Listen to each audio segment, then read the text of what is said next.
इंदौर से खबर है, अनवर कादरी की बेटी आयशा को दिल्ली से इंदौर की बाणगंगा थाना लेकर पहुंची है पुलिस। आपको बता दें, आयशा को दिल्ली से इंदौर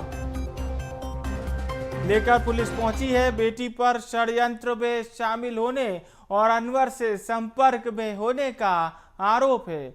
बाणगंगा थाना पुलिस आयशा से कर रही है पूछताछ।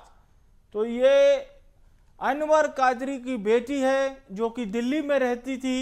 इसे दिल्ली से इंदौर लेकर पुलिस की ये टीम पहुंची है।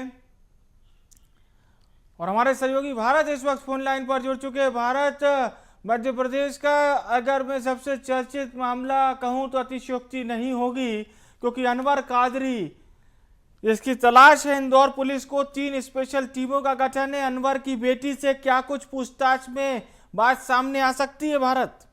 देखिए, बता दें कि इस पूरे मामले को लेकर गंभीरता की अगर बात की जाए तो पिछले दिनों एक हाल ही में एक शिकायत प्राप्त हुई थी और एक वीडियो वायरल हुआ था जिसमें अनवर कादरी पर लव जिहाद में फंसाने के लिए जो है फंडिंग करने की बात सामने आई। इसमें कहा था कि अगर हिंदू युवतियों से अगर वर्ग विशेष के लड़के प्यार करते हैं तो उन्हें 1 लाख रुपए और शादी करते हैं तो 3 लाख रुपए जो है वो अनवर कादरी द्वारा दिए जाते हैं, ऐसा आरोप अनवर कादरी पर लगा था। इसको लेकर के फिर जब हिंदू संगठन बजरंग बड़े नेताओं के बयान जब सामने आने लगे तो ये साफ था कि अनवर कादरी की मुश्किलें लगातार बढ़ रही थी। फिलहाल अनवर कादरी अभी भी पुलिस की गिरफ्त से तो दूर है, लेकिन बताया जा रहा है कि अनवर कादरी की जो बेटी है ईशा, उसके द्वारा जो है सुप्रीम कोर्ट में एक याचिका लगाई गई थी अनवर कादरी के मामले में, लेकिन वो याचिका को खारिज कर दिया गया था। दूसरी ओर दिल्ली जब पुलिस पहुंची है क्योंकि पूरे परिवार के साथ अनवर कादरी जो है वो फरार है, जिसकी तलाश में पुलिस जुटी हुई। तकरीबन 20,000 का इनाम अनवर कादरी पर रखा गया है।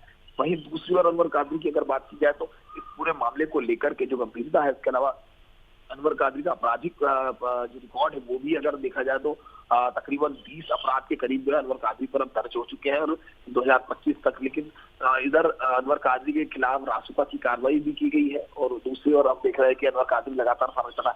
आयशा को लेकर के आए हैं। आयशा की क्या भूमिका है, अनवर कादरी को छुपाने से लेकर तमाम चीजों में क्या मदद की गई थी, क्या इस षड्यंत्र में फंडिंग में ये तमाम बिंदु है अभी इन्वेस्टिगेशन के। लेकिन इन्वेस्टिगेशन तो जारी है, चल रही है और अभी पूछताछ भी होगी भारत। लेकिन अनवर के अब क्या सुराग कुछ हाथ आए हैं पुलिस के? क्योंकि जिस प्रकार से इंदौर पुलिस कह रही है साहब की 3 स्पेशल टीमों का गठन है, क्राइम ब्रांच को तलाश है, क्या लगता है कब तक कादरी को पकड़ लिया जाएगा?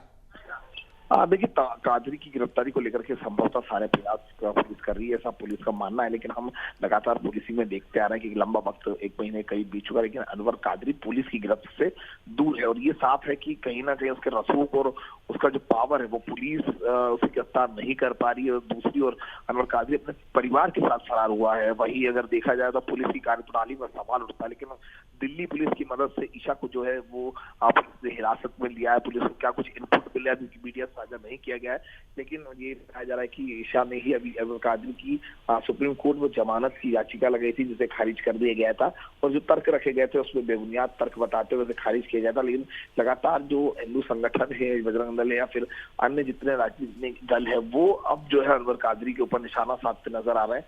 अब देखना होगा इसको लेकर के मुख्यमंत्री ने भी ये फटकार लगाई थी, कोई भी हो और लॉ एंड ऑर्डर हम किसी को बिगाड़ने नहीं देंगे, चाहे वो डकैत या फिर कोई उस तरह का बयान भी मुख्यमंत्री का सामने आया। लगातार हर संभवतः प्रयास जो है वो किए जा रहा है। अनवर कादरी को ढूंढने का जो एक पहलू है उसकी बेटी अब हाथ में जो पुलिस की चढ़ी है, तो कहीं ना कहीं उम्मीद है कि अनवर कादरी भी जल्दी पुलिस की गिरफ्त में होगा। चलिए, पूछताछ में क्या कुछ निकल कर सामने आते हैं हमारे दर्शकों को बताइएगा। बहरहाल शुक्रिया तमाम जानकारी हमारे दर्शकों से साझा करने के लिए।